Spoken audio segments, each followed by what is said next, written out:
Pertanyaan kedua, ada sebuah negara, kemudian negara itu tiba-tiba mengalami sebuah krisis. Banyak orang-orang yang awalnya biasa-biasa aja hidup dalam kesejahteraan atau minimal bisa menghidupi dirinya sendiri atau keluarganya, tiba-tiba tidak bisa. Apa yang harus dilakukan? Nah, kalau ini ada di negara kapitalis, maka jangan pernah sentuh soal subsidi.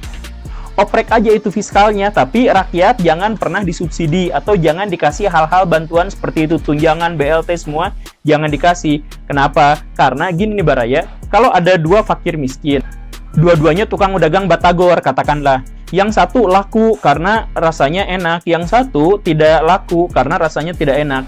Kalau yang tidak enak ini diberi subsidi, kan ini akan merusak tatanan. Kata si orang yang bikin resep enak, ngapain juga gua capek-capek bikin resep enak, toh sama aja kekayaannya dengan dia. Begitupun dengan yang si itu, ya gak usah enak-enak lah, yang penting kan saya sudah disubsidi sama pemerintah. Nah, kalau sudah sama-sama seperti itu, akhirnya dua batagor itu bakal bangkrut.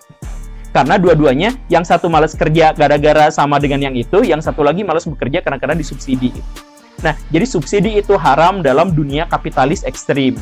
Dampak buruknya adalah, kalau misalkan yang satu ini sukses, yang satu ini tidak sukses, bukan berarti yang ini berpikir, kan bisa aja asumsinya ini berpikir jadi orang sukses juga kayak tadi si tukang batagor.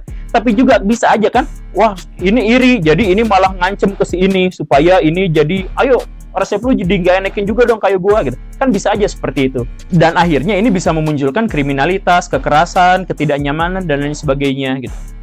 Tapi kalaupun tidak seperti itu, ini bisa lebih buruk lagi. Ini menjadi semakin kaya, ini tidak tertolong sama sekali. Kalau tidak tertolong sama sekali, ya udah habis. Kalau ada orang miskin, hidup dalam krisis, tidak ditolong, tidak ada subsidi oleh pemerintah, ya bisa apa lagi? Makanya sering digambarkan bahwa kapitalis itu kejam gitu. Tapi sekarang kita balik, bagaimana kalau kondisi itu bahwa ada sebuah negara yang tiba-tiba terkena krisis, itu terjadi pada negara sosialis. Apa yang pemerintah lakukan? Biasanya pemerintah akan melakukan subsidi besar-besaran kepada rakyat. Nah, ini juga seperti yang terjadi di Indonesia. Indonesia itu adalah negara yang kaya subsidi. Dampak baiknya adalah kalau orang yang lagi kejepit, kemudian dia dapat bantuan subsidi, maka itu bisa perbaiki kehidupannya. Minimal banget dia tidak bangkrut, minimal banget dia tidak mati. Tetapi subsidi itu pasti akan membantu dia untuk berkreasi lebih baik. Kalau orang disubsidi, sebenarnya misal ya, sebenarnya dia punya ide, dia pengen punya perusahaan yang besar di dunia percetakan misalkan. Dia udah punya ilmu pengetahuannya, dia udah cukup pengalamannya, tapi dia terimbas krisis, habis. Maka kalau dikasih sama pemerintah dana, maka dia bisa kembali lagi, bangkit lagi, dan ekonominya baik lagi. Kan begitu. Jadi subsidi itu sangat